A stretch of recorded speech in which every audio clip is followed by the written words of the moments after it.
Bom dia, igreja.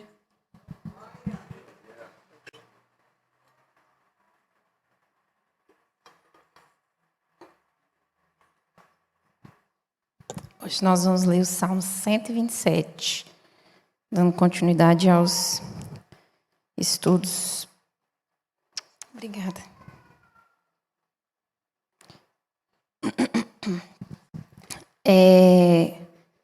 Só quero fazer uma oraçãozinha rápida, rapidinho. Senhor Deus, Pai, me coloco diante da Tua presença, Pai.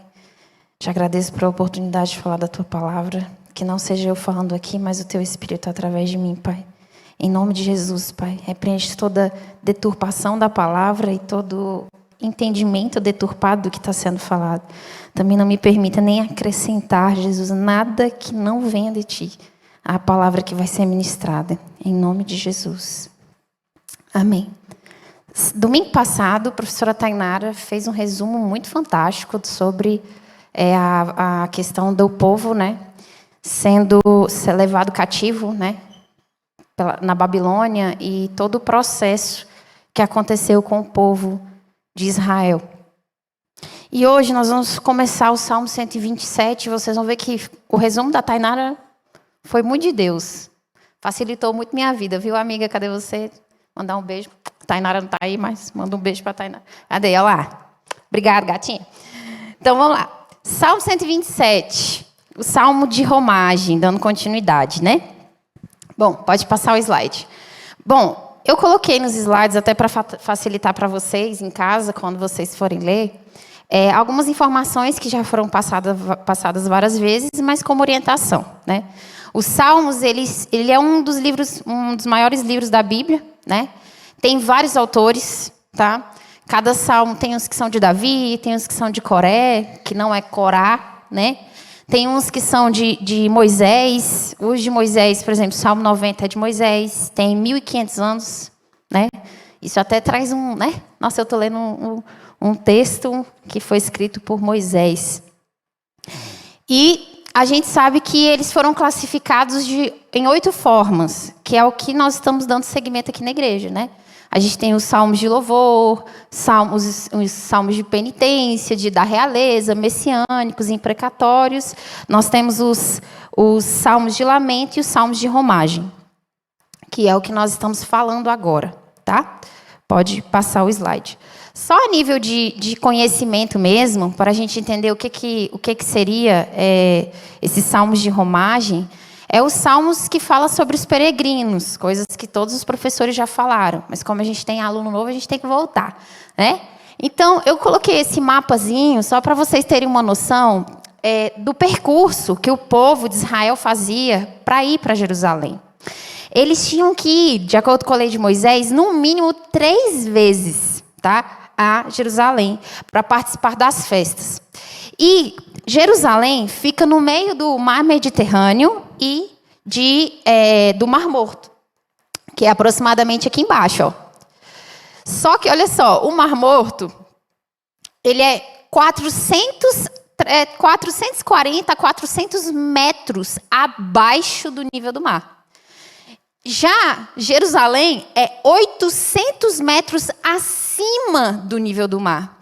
Então, você está vendo essa linha 0 aqui, vermelha? Não sei se vocês conseguem ver.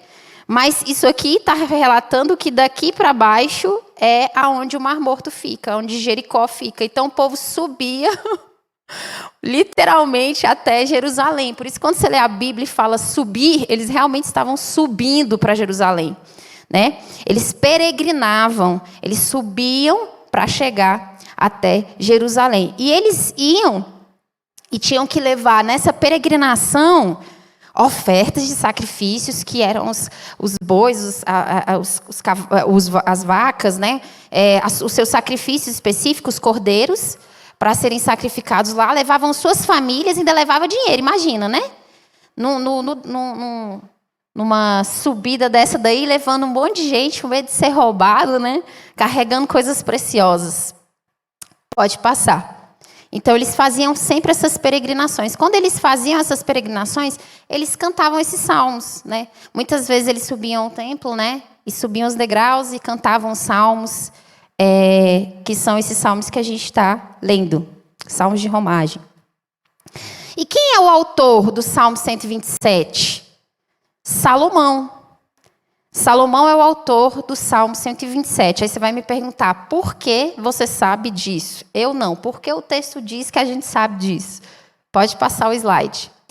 Lá em 2 Samuel, capítulo 12, 24 a 25, está aí no slide, ele vai dizer que quando Davi ele se envolveu com a sua esposa Betsebe, ele deu à luz a Salomão. Ele chamou o filho dele de Salomão e chamou ele de amado, como o texto diz, o Senhor amava Salomão. E Natã, quando ele ficou sabendo do nascimento de Salomão, ele deu o nome para Salomão de Gedidias, que significa amado. E quando você vai lá no versículo 2 do capítulo 127 de Salmos, ele fala assim: inútil vos será levantar de madrugada, repousar tarde, comer o pão que penosamente granjeastes. Aos seus amados ele dá enquanto dorme. Então a tradução hebraica de amados é Gedidias. Então é por isso que a gente sabe que o Salmo 127 foi escrito por Salomão. Tá certo? Pode passar o slide. Agora nós vamos entender um pouquinho o contexto de escrita, né, do Salmo 127. O Salmo 127, ele não era um salmo de romagem, tá? Ele foi adicionado, tá? Tanto que quem escreveu esse texto foi Salomão e o povo aqui estava no cativeiro, né? Então, eles estavam cantando um salmo que eles introduziram no salmo de romagem, porque você vai ver que faz todo sentido trazer esse salmo para um salmo de romagem, para o contexto que eles estavam passando. Salomão, quando ele escreveu o Salmo 127, gente, ele estava na construção do templo de Jerusalém, ou no templo de Salomão.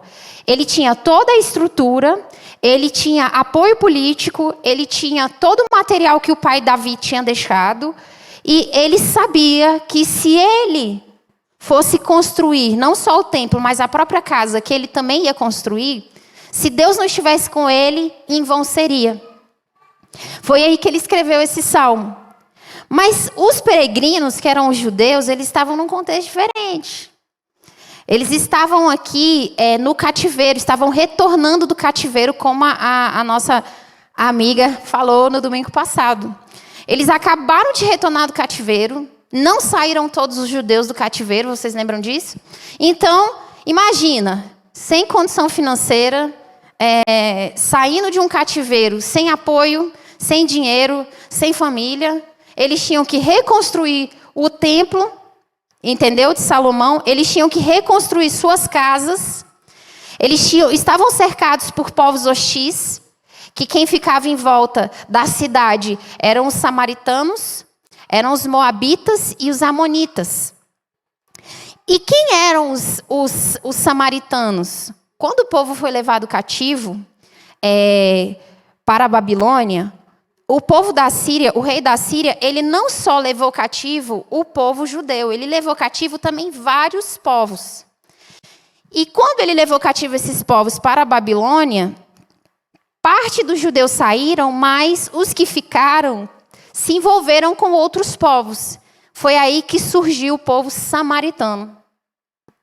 E quem eram os amonitas? Os amonitas e moabitas são da descendência de Ló. A filha mais velha de Ló, ela orientou a sua irmã mais nova a se relacionar com o pai, porque elas ficaram com medo de não gerar filhos. Então elas foram e embebedaram o pai.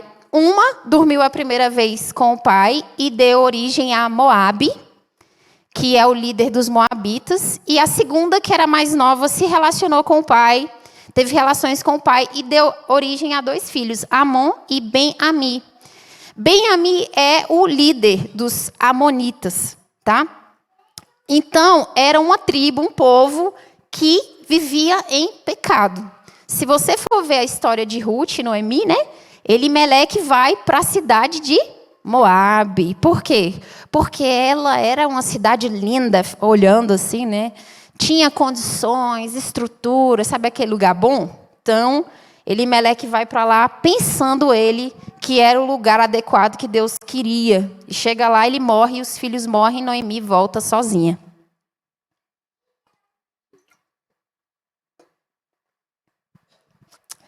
Então, esse salmo ele era cantado por esse povo, que acabou de enfrentar uma grande devassidão, uma grande luta. E também foi escrito por Salomão, um homem que não estava enfrentando luta nenhuma, tinha tudo, mas estava ali escrevendo esse salmo. Pode seguir. Então agora nós vamos começar o Salmo 127. Vamos dar seguimento ao Salmo 127. Versículo 1. Se o Senhor não edificar a casa, em vão trabalham os que edificam. Se o Senhor não guardar a cidade, em vão vigia a sentinela. Pode parar o slide aí. Primeira coisa que eu queria que você entendesse é que Salomão, ele era um homem muito sábio. Salomão, ele tinha toda a estrutura que seu pai deixou para ele. Quando Davi estava em vida, a Bíblia conta em Crônicas que Davi, ele se preocupou em separar o melhor para deixar nas mãos de Salomão para que ele construísse o templo. A Bíblia também fala que Salomão se relacionou por cunhos políticos com a filha do faraó. Também se relacionou com várias princesas com o intuito de ter parcerias políticas. E vamos dizer assim, ter um pouco de paz, né? Para poder fazer a construção do templo e organizar todo o reinado. Essa parte ele não deveria ter feito, porque não era para se relacionar com outras mulheres, mas para vocês entenderem. Então, esses reis que ele fez essas parcerias, mandava para ele estruturas, madeira, pedras preciosas para que ele construísse o templo.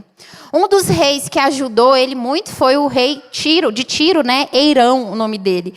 Ele mandava todo o arsenal necessário para que ele construísse o templo. Inclusive, ele faz até uma declaração de que seja abençoado o filho de Davi, aquele filho sábio que vai construir o templo.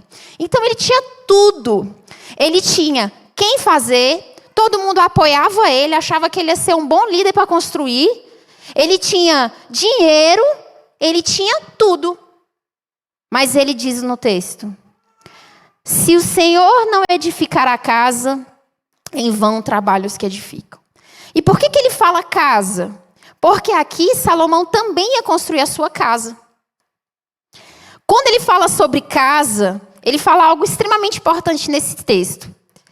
Ele fala sobre estruturar. Pode passar o slide. A palavra edificar no hebraico significa banar. Significa, eu não sei, eu sei falar hebraico, entendeu? Fiquei lá no Google tentando falar essas palavras várias vezes. Mas não fiquem chateados se a minha pronúncia não sair legal.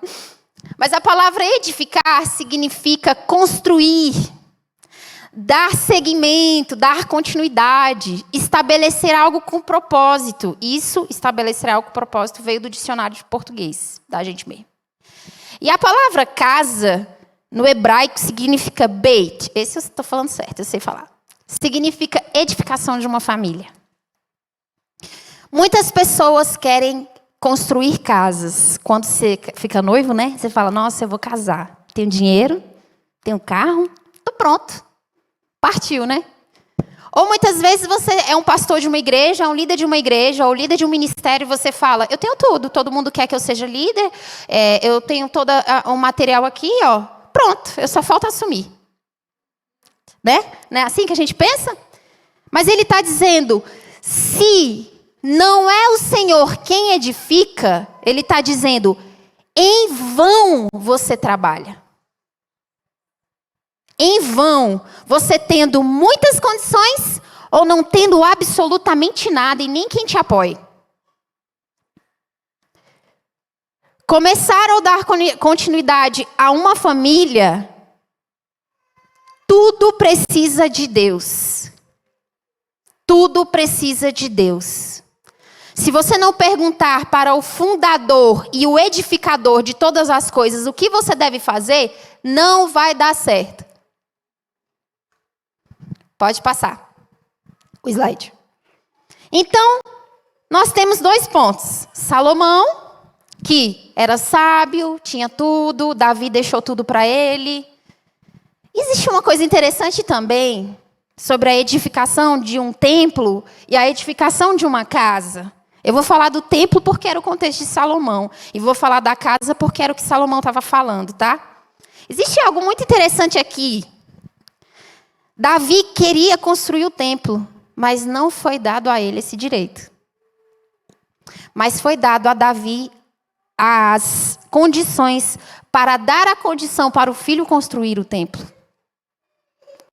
Isso é algo muito interessante porque, às vezes, a gente quer ser o edificador de determinadas coisas, mas não é você quem vai ser aquele que vai dar continuidade à edificação. Talvez você traga a matéria-prima, mas não seja você que vai cuidar.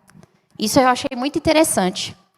Então, Davi, ele tinha toda a condição para estruturar o filho dele para assumir esse posto, e assim ele fez. Ele foi o pai que cuidou de tudo para Salomão exercer o ministério que o Senhor tinha de continuidade do templo.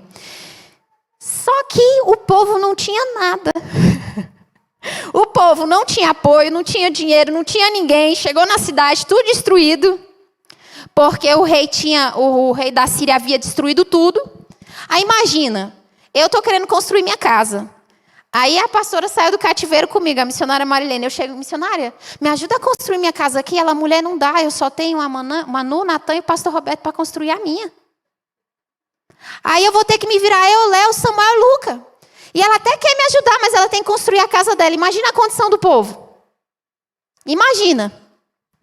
E por isso que quando eles foram levados cativos, eles cantam esse hino. Se o Senhor não edificar, é em vão. Você tendo alguém que aprova você ou não, é em vão. Você tendo condições ou não, é em vão. Quantos aqui, quando foram casar, eu vou perguntar, só os mais velhos vão levantar a mão. Não tinha condição nenhuma. Né? Eu casei sem apartamento. Eu adquiri um apartamento faltando poucas semanas. Cheguei na minha casa, era só o colchão, a geladeira e Deus proverá. Não estou falando para vocês fazerem isso, não. Mas às vezes a gente tem que agir pela fé mesmo. Quem dá as condições para você edificar uma coisa é Deus. Então, em contrapartida, embora Salomão tivesse uma estrutura diferente do povo judeu, vamos ver o que há de semelhança? Pode passar o slide. Salomão e o povo pensavam de uma forma só, igual, mesmo tendo condições diferentes. Eles sabiam que, se não é o Senhor quem edifica, é em vão. A palavra do hebraico em vão significa shav. Shav significa vaidade. Excesso de preocupação com o que os outros vão pensar. Chave também significa como se fosse inutilidade, né? Inutilidade é que não serve para nada, não tem sentido. Você trabalha para fazer aquilo, no final do dia, você colhe os frutos disso a nível do seu prazer, mas para o seu chamado, para algo que Deus tem na sua vida, não representa nada. E chave também representa engano. Sabe o que é engano? Você está vivendo uma mentira. Você está se desviando da palavra da verdade. Pode passar. Então, depois que você lê o texto, ele diz assim: se o Senhor não edificar a casa, você está se enganando. Em vão trabalham os que edificam. A palavra trabalhar no hebraico significa avad. Acho que é isso mesmo. Se não for, está tudo certo. É essa palavra aí. Que significa servir, significa cultivar, significa adorar. Você sabia disso? Quando você vê essa palavra trabalhar, que é avad na Bíblia, só tem a citação em Gênesis, quando Deus chega para Adão e fala assim: ei, fica no jardim, cultiva ele e guarda esse jardim. Essa palavra cultivar é a mesma de trabalhar no Salmo 127. A pergunta é: se eu estou tentando construir uma casa, se eu estou tentando ser um líder de uma igreja, de um templo, e eu não pergunto para Deus como eu devo fazer algo que Ele já criou e eu só preciso seguir as ordens dEle, para quem que eu estou trabalhando?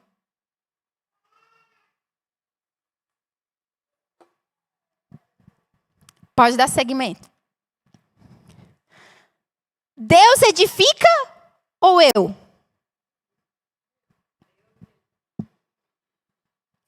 Você e todo mundo estão trabalhando em vão quando você não entende que quem dá as ordens de uma edificação do templo, que é a casa de Deus, ou a edificação do seu lar, é a orientação do Senhor. Não é o seu eu acho, eu penso.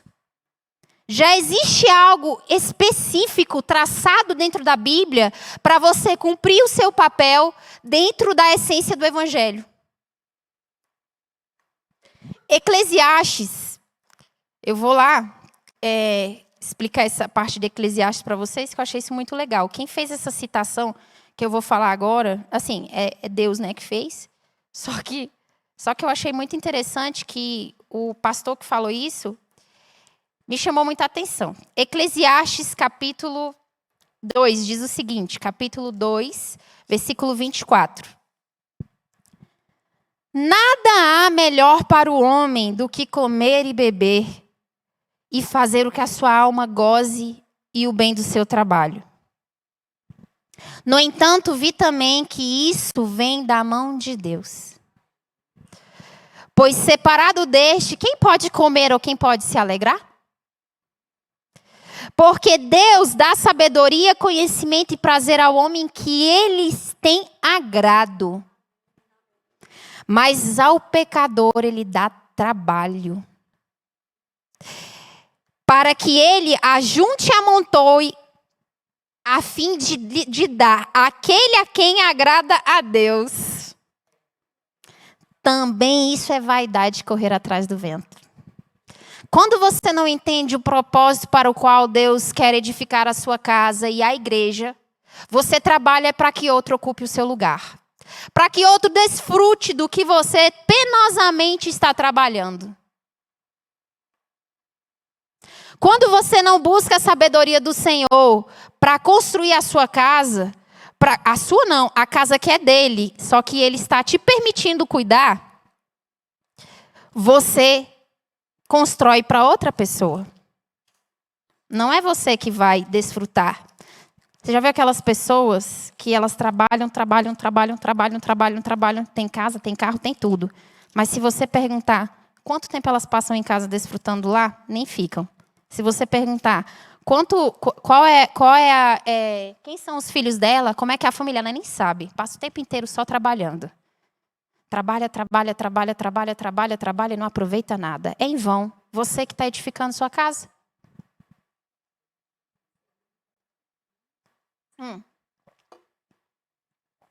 Pode passar o slide. Eclesiastes 5, 19 e 20 ficou pequeno, né? Ou não? Vocês estão vendo aí? Eu gosto de botar aqui porque o povo gosta de folhear a Bíblia.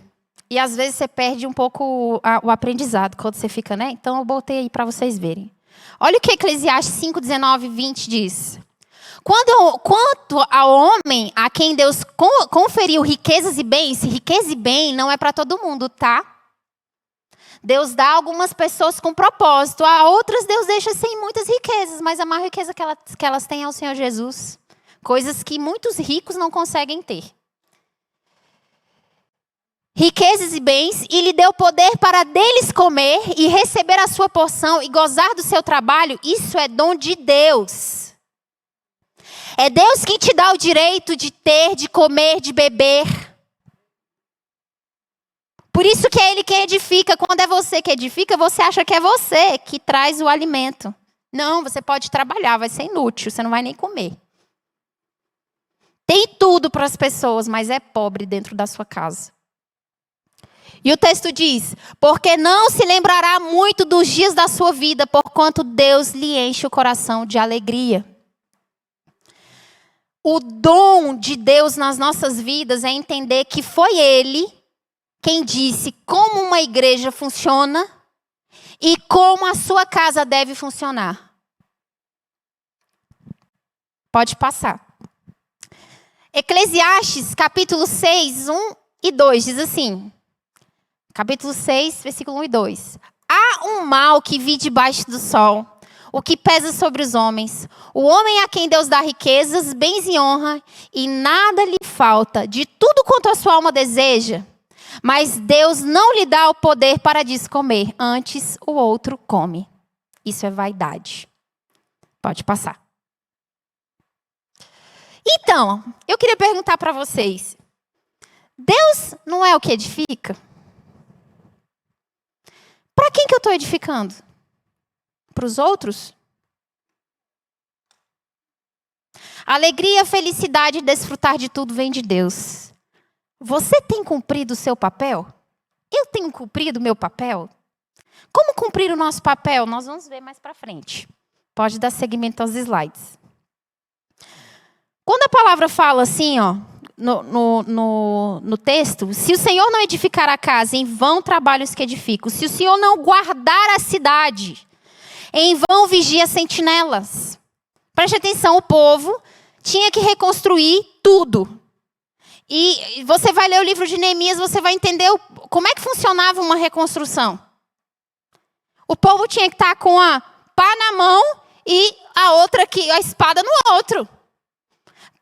Se preocupando em construir e vigiar. O que não estava errado.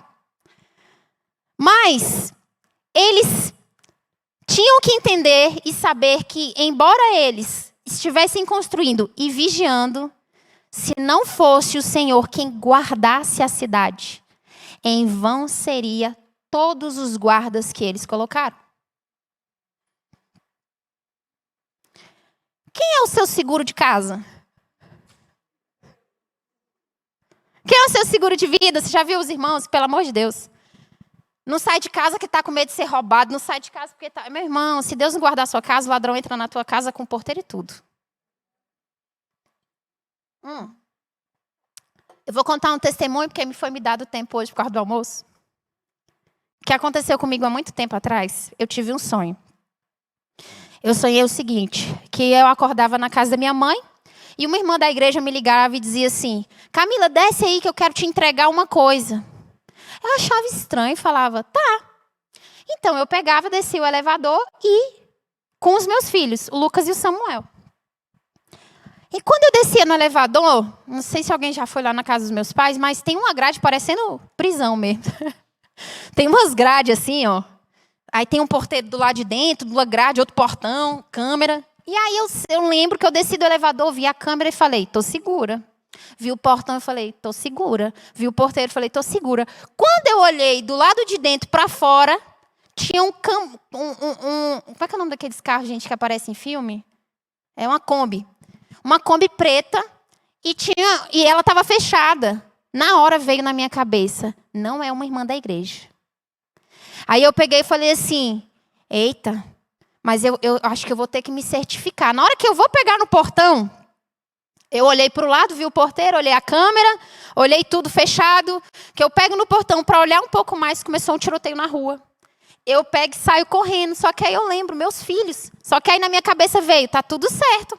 Eles estão aqui dentro, o portão não abriu. Quando eu olho lá fora, tá o Samuel lá fora. Eu pensei, meu Deus, como é que esse menino atravessou?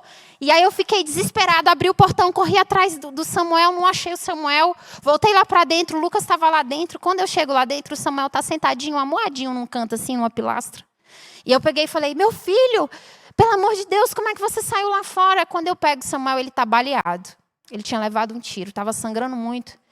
Eu peguei ele no colo, saí correndo para o elevador. Quando eu subi no elevador, Deus tinha falado, ligue para tal pessoa. Eu ligava no sonho e falava uma coisa, que na época eu falei para essa pessoa, e tinha realmente acontecido. E Deus falava assim para mim, põe a mão nele e ore que ele vai ser curado. Eu botava a mão no Samuel, eu orava e ele era curado.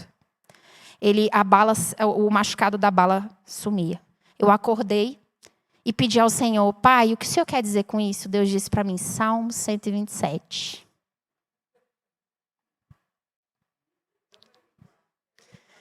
Deus é quem guarda a sua casa.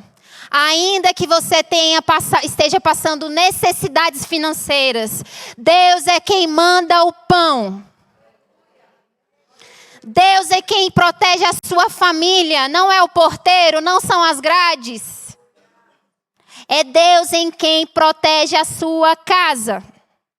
Ele é o seu seguro de vida.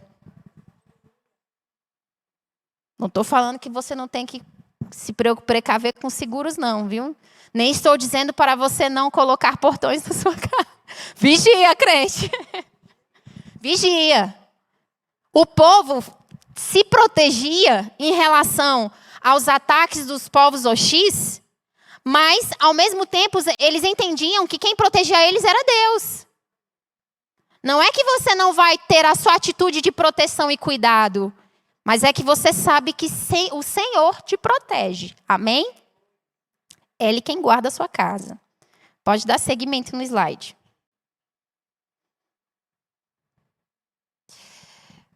Pode passar o slide.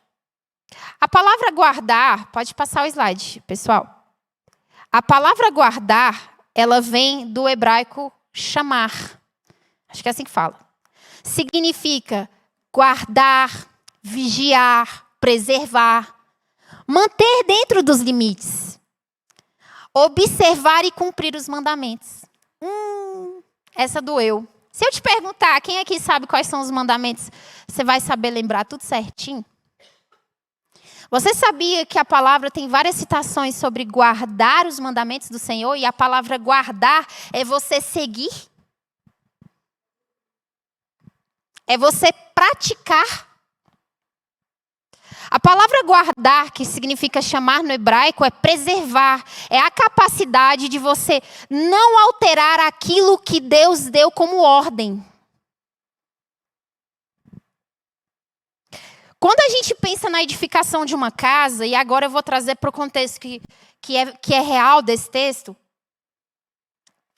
Você está cumprindo o seu papel dentro da sua casa, pai, mãe, filho? Você sabia que pela palavra de Deus o pai e a mãe têm um papel?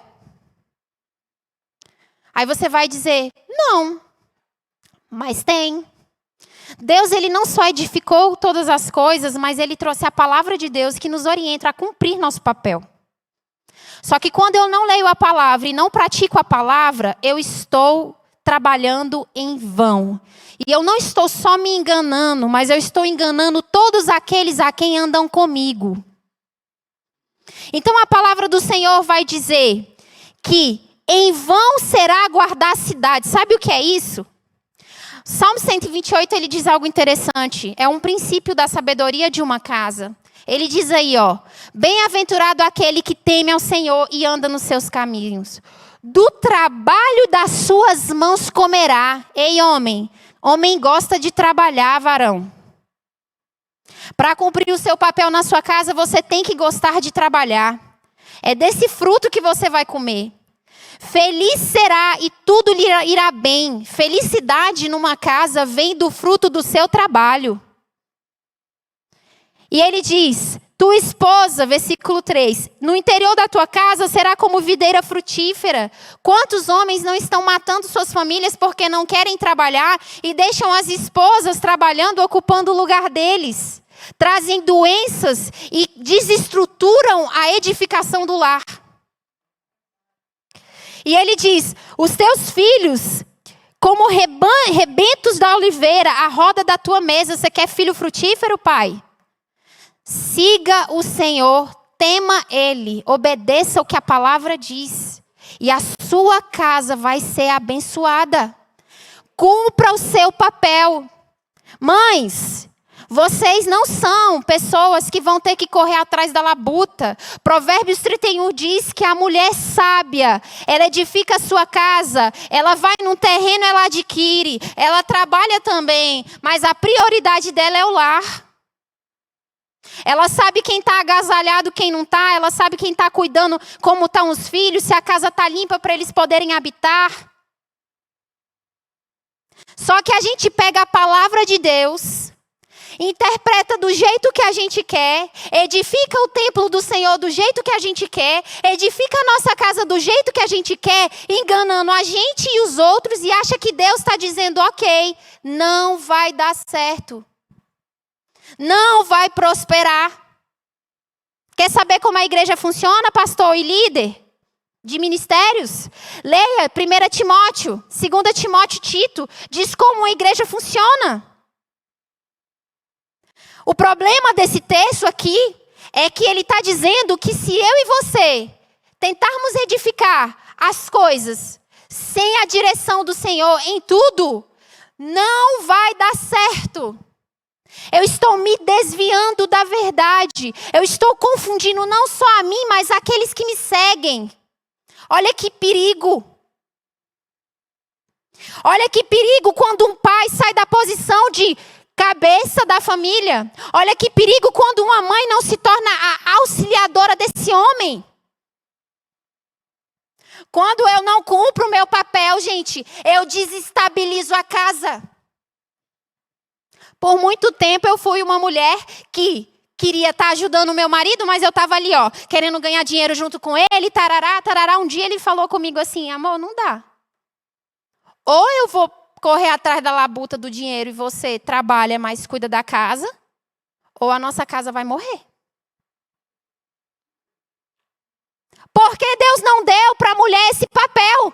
Ah, mas eu sou uma mulher solteira. Quem edifica a sua casa, mulher? Você vai trabalhar, você é solteira, seu marido é o Senhor, seu provedor é o Senhor.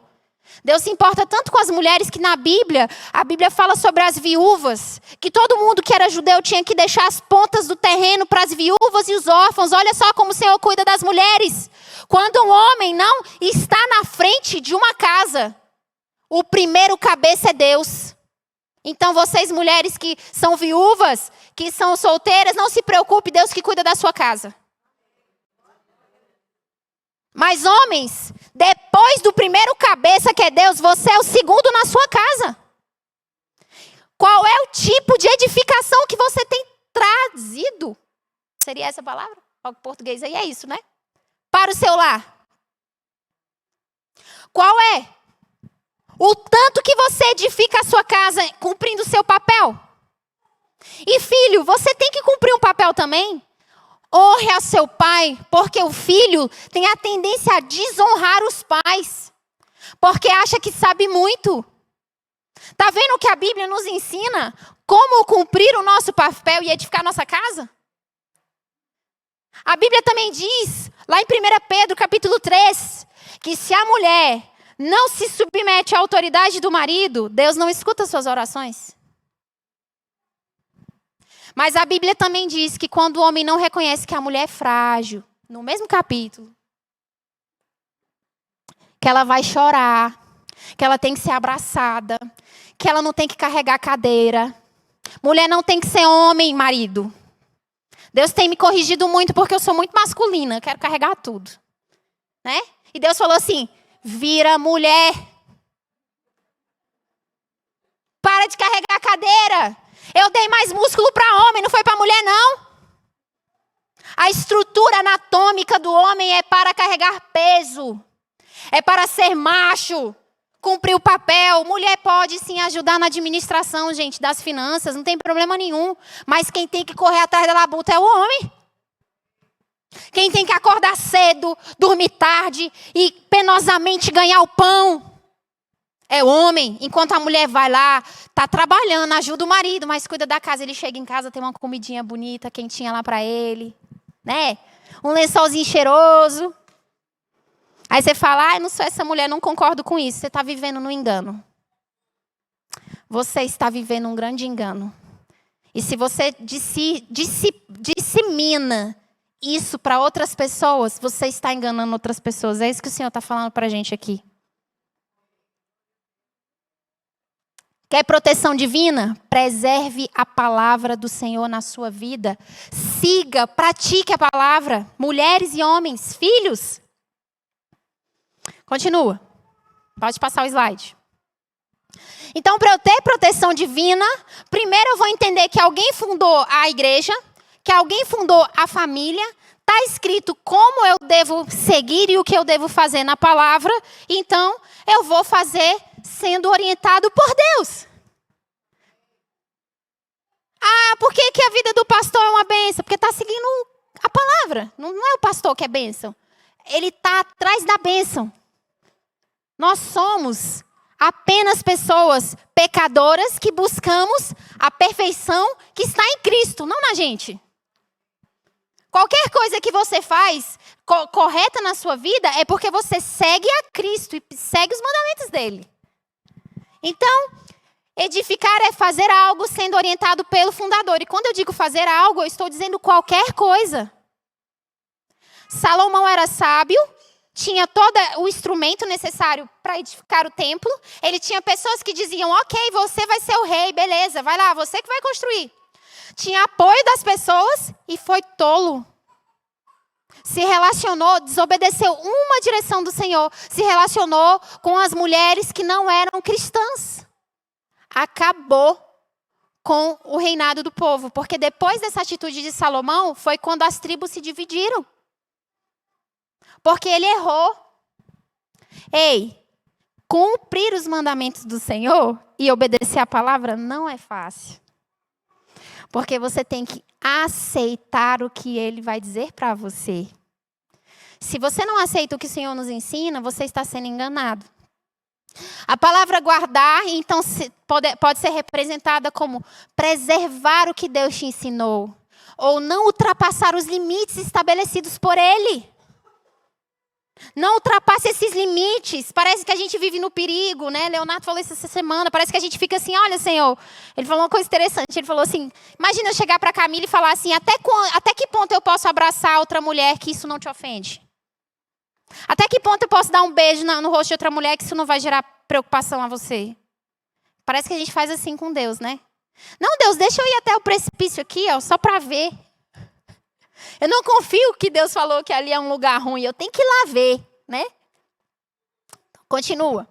No próximo slide. Então, para reconstruir alguma coisa na minha casa, e eu queria dizer isso para vocês com muita alegria, porque Deus é bom demais. O povo judeu não tinha nada. A casa dele estava destruída. Eles já tinham filhos que estavam vivendo a destruição. E eles cantavam esse salmo. Se o Senhor não edificar a casa, em vão vigiam os que trabalham os que edificam. Se o Senhor não guardar a cidade, em vão vigiam a sentinela. Eles estavam dizendo, se Deus estiver comigo, na minha casa destruída e derrubada, vai dar certo sim. Não interessa se você está com a vida destruída. Deus edifica todas as coisas. Então, para reconstruir qualquer coisa, a primeira coisa é, Deus é o Criador de tudo. Reconheça isso. A segunda característica é, ore e pergunte a Deus o que fazer. Compreenda que é Ele quem edifica. Então, leia a palavra e pratique a palavra. Deus está dizendo que eu tenho que sentar e estudar a Bíblia com os meus filhos? Vai lá sentar e estudar, mas eu estou cansado. Mas vai lá, a Bíblia diz que é todo dia. Você entendeu? Terceiro, assuma a responsabilidade de cooperador da edificação e não fundador. Você coopera para a casa de Deus. Gente, a igreja não é de ninguém, é de Deus. Um pastor não pode chegar e falar, eu vou fazer assim. Ele tem que perguntar para Deus. A casa é de Deus, a igreja é de Deus. Eu não posso chegar na casa de Deus e falar que eu quero fazer algo do meu jeito. Vai ser um engano. E eu não só me engano, mas eu engano todos aqueles que me seguem. Olha que grave. Isso é grave. A gente não percebe que está enganando pessoas. Eu não posso chegar na minha própria casa e tentar levar os meus filhos ao evangelho dizendo para uma criança de 8 anos, lê a Bíblia de manhã e à noite, depois eu vou te perguntar o que você aprendeu. Oi? Eu com 8 anos eu ainda trocava PIB. Eu lá vou saber a interpretação de texto.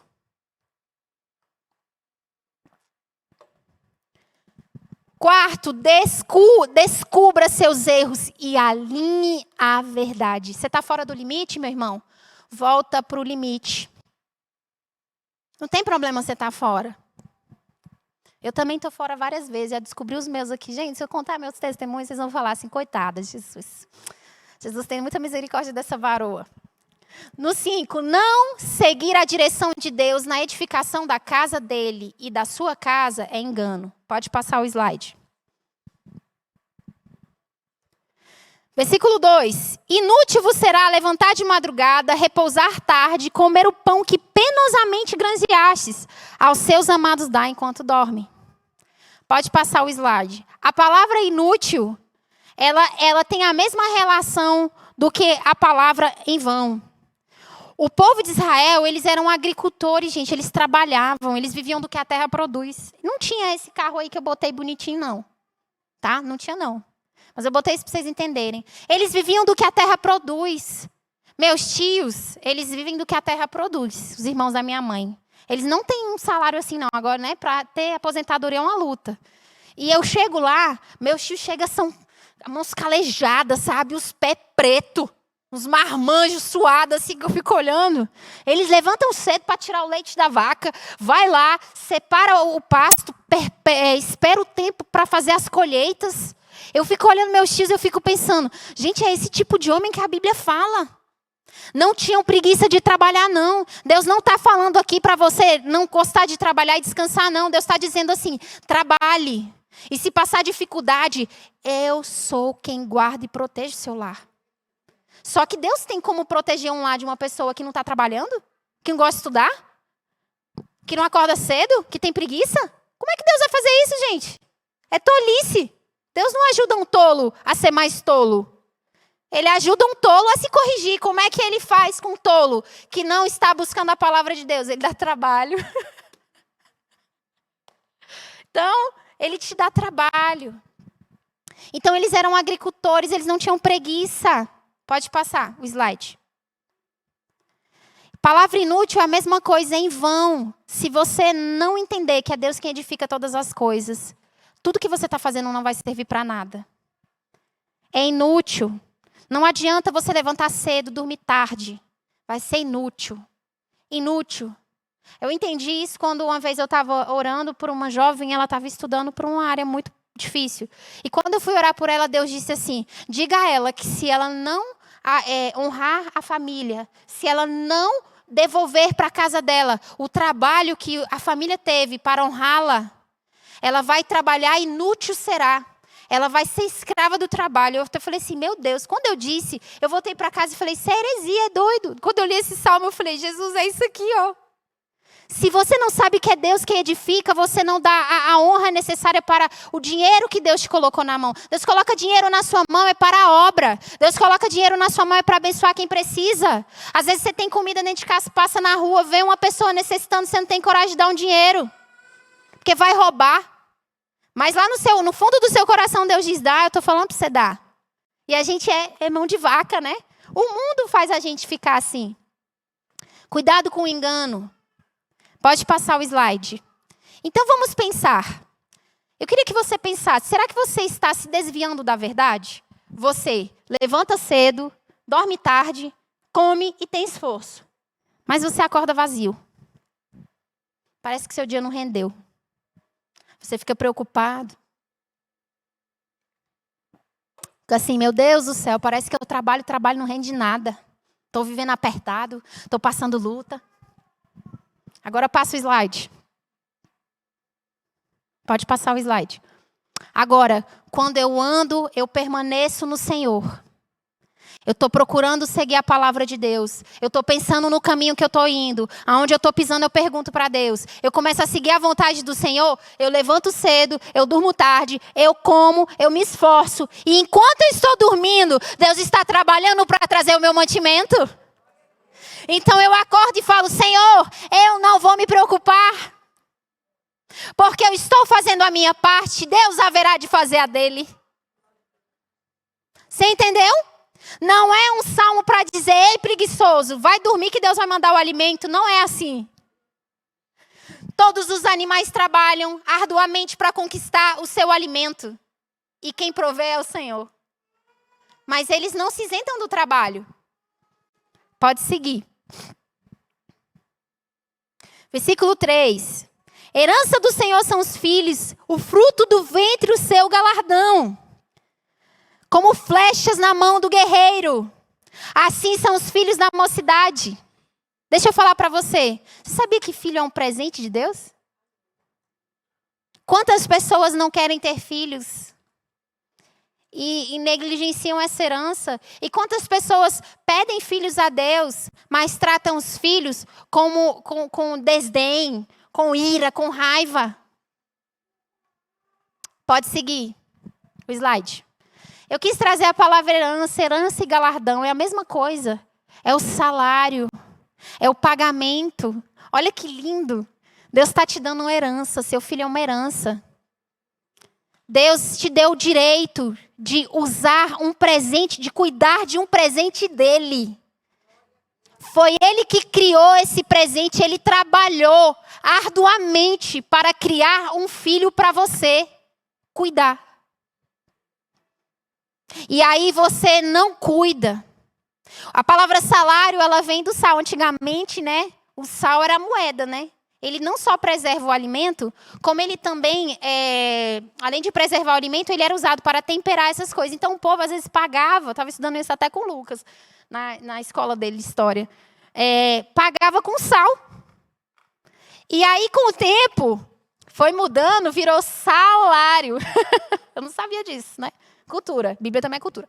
Entendeu? Então assim, filhos são herança do Senhor. Vamos partir. Ele diz, filhos são herança do Senhor. Pode passar o slide. Ele fala, o fruto... Pode passar o slide, varoa. De guerra aí. Vou dar seguimento.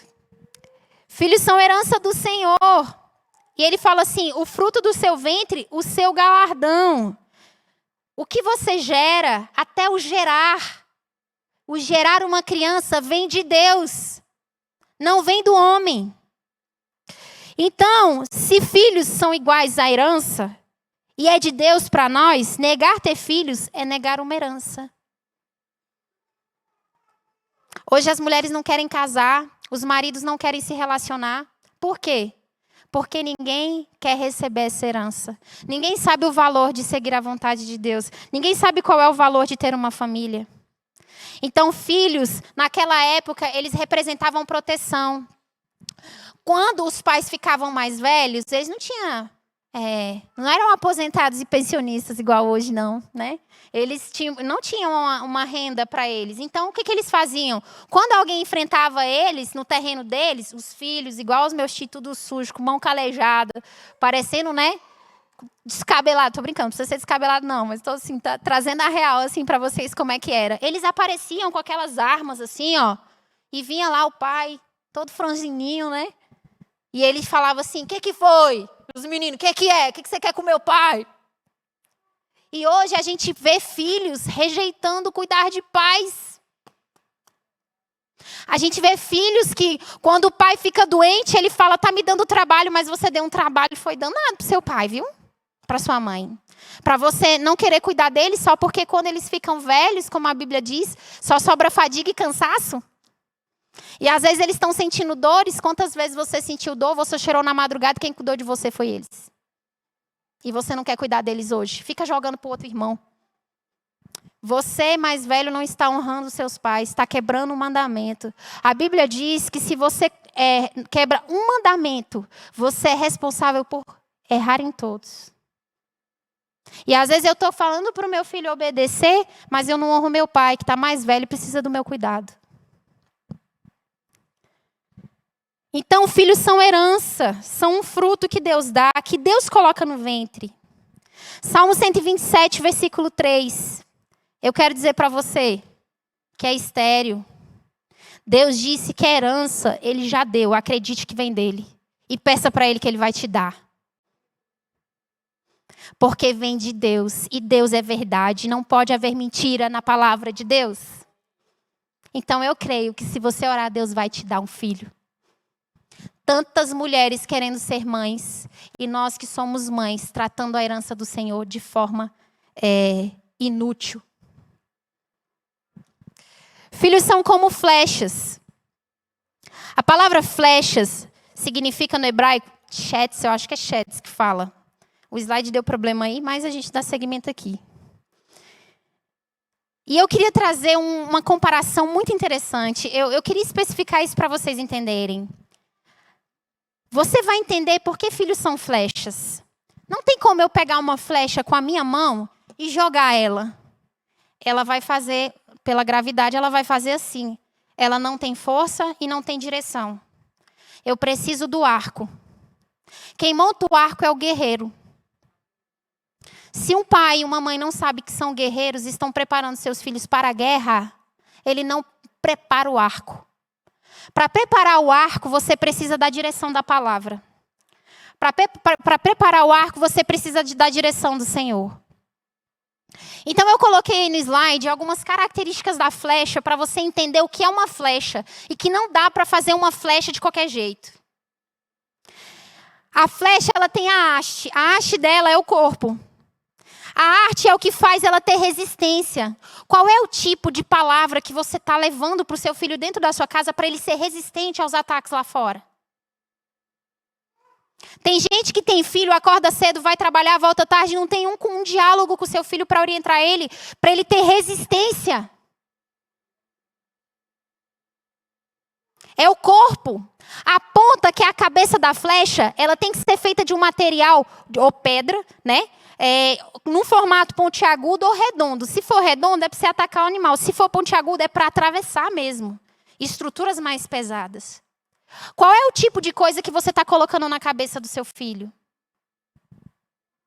Deixa eu falar uma coisa para você. A ponta, ela é feita de pedra. Mas olha que interessante. Se a pedra não for extremamente lapidada, ela pesa a ponta da flecha e a flecha, ela cai imediatamente. Como você tem levado o evangelho para o seu filho? Trazendo um evangelho de forma grossa? Se você não seguir a Deus, você vai para o inferno. Se não seguir... A gente traz pesar sobre o evangelho na vida dos nossos filhos e ao invés deles avançarem, eles caem. Qual é o tipo de mensagem que você está colocando na cabeça dos seus filhos? As empenas são as penas, são leves. São as penas que direcionam a flecha a não sair da direção que ela tem que ir. E a pena é suave. Não é pesada. Às vezes, quando a gente quer levar o evangelho para as pessoas, a gente traz um jugo pesado. Eu falo igual um general. Às vezes, eu falo para meu marido, amor, Deus tem que me mudar, porque eu falo igual um general. Parece que eu estou batendo no povo. Mas eu estou tentando ser mais mocinha, já falei aí. Estou tentando ser mocinha. Então, as empenas, elas têm que ser 3 penas. Elas ficam na parte de trás e não pode ser colada errado. Senão, quando você lança a flecha, ela vai fazer o giro, ela gira errado e ela desvia. E o noque, que seria um pequeno corte na parte de trás que encaixa, essa é aquela pecinha que encaixa a corda do arco, a flecha. Se não tem aquilo, a direção da flecha se perde. A peça que encaixa a flecha no arco é bem pequenininha. Sabe o que Deus está dizendo para a gente? Para você ter intimidade com seu filho, você tem que buscar a mim de uma forma muito intensa, para que esse pequeno detalhe não atrapalhe a sua comunhão com seu filho, para que na hora que você for lançar ele, você vai soltar e ele vai na direção certa.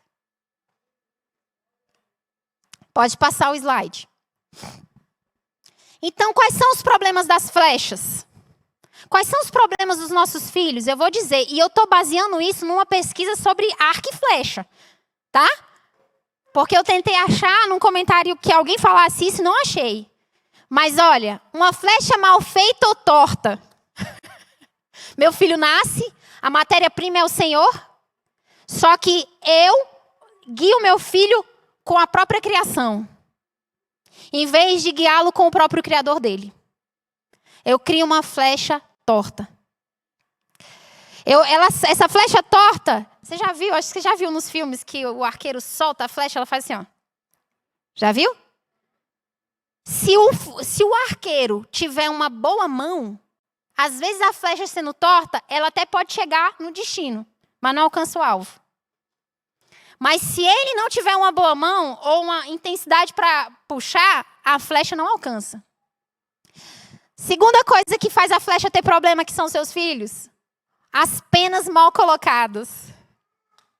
Sabe aquela coisa? Ai, que coisa, vou ter que ensinar a palavra de novo para esse menino, já falei 300 vezes.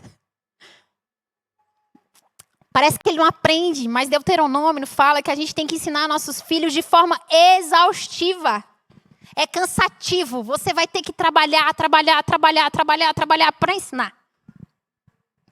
Se você coloca a pena errada, você atrapalha o equilíbrio do seu filho. Por isso que muitos querem se matar, por isso que muitos não amam a sua vida. Porque eles não entenderam que eles são presente do Senhor.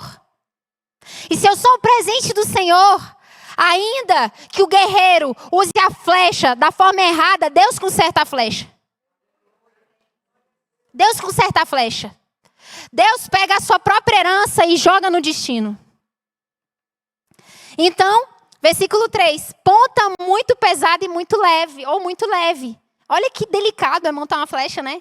Eu não posso fazer a lapidação daquela ponta muito pesada, porque senão ela cai, e nem muito leve. Senão ela passa do destino. Tem que ser exatamente. Olha o que o Salmo está dizendo. Mantenha-se na palavra, guarde e execute exatamente o que o Senhor está dizendo. Pode passar o slide. Já está acabando, gente.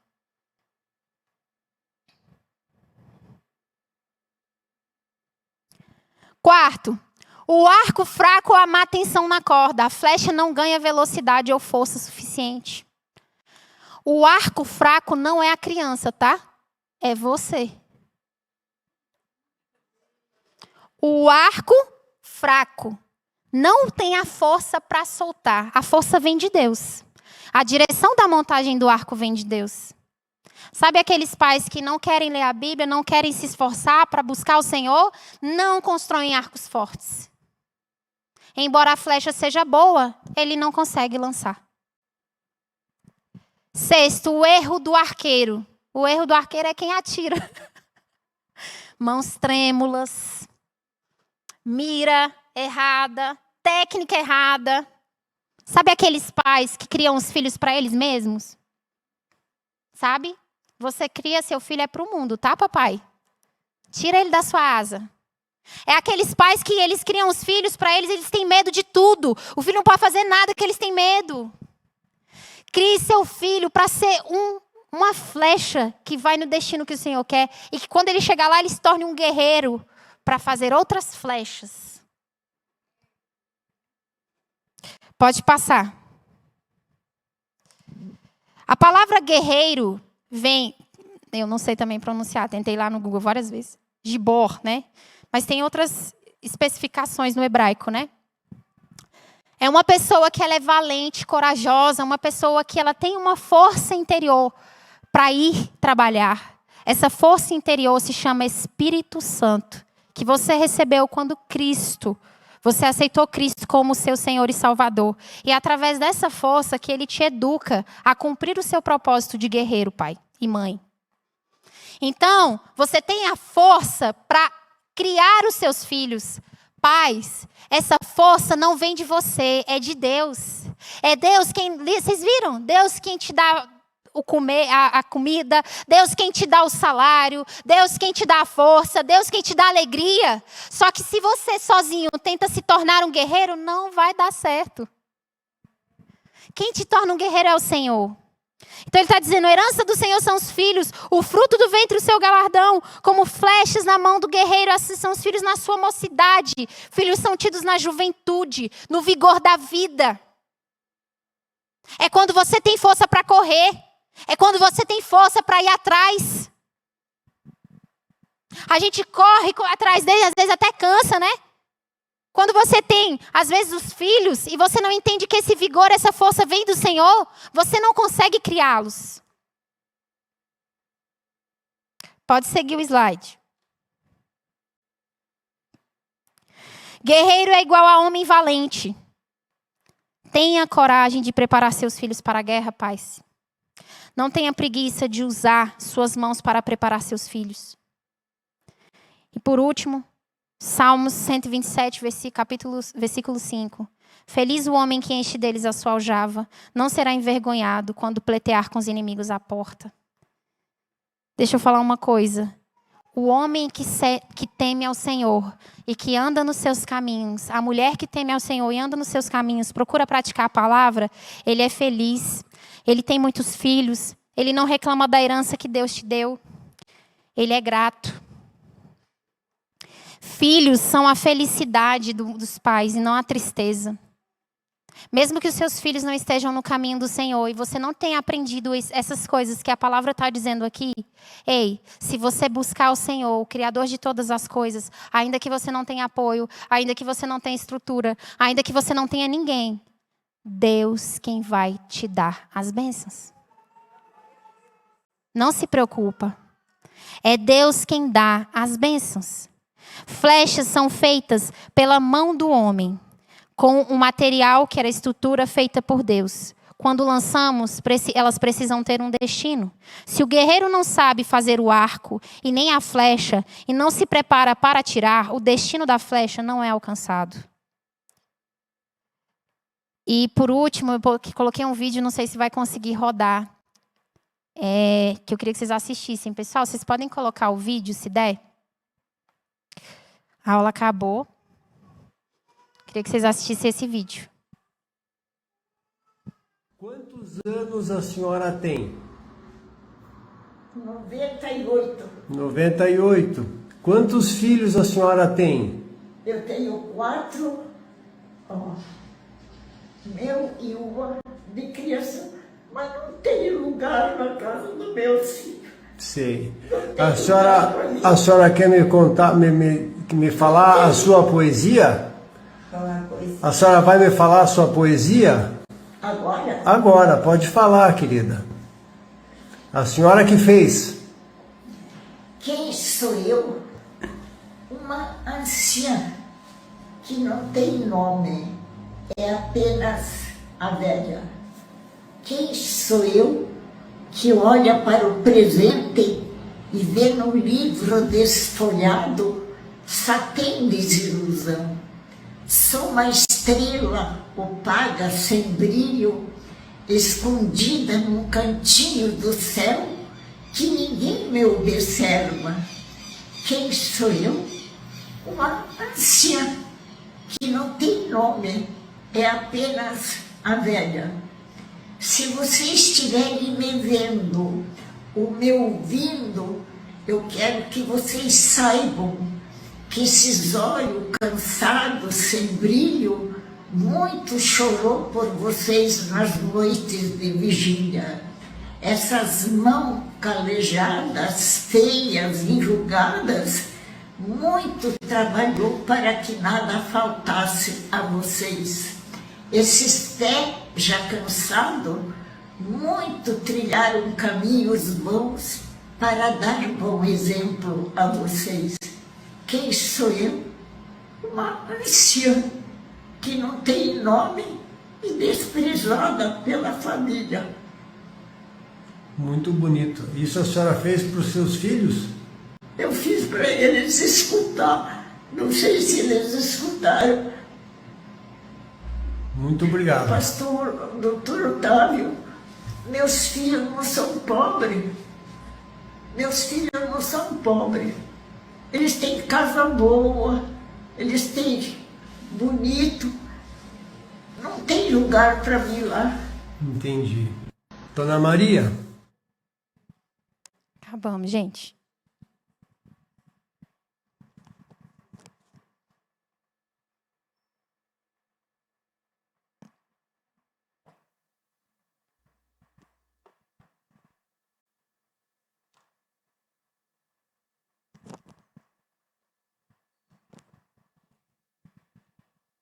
Bom,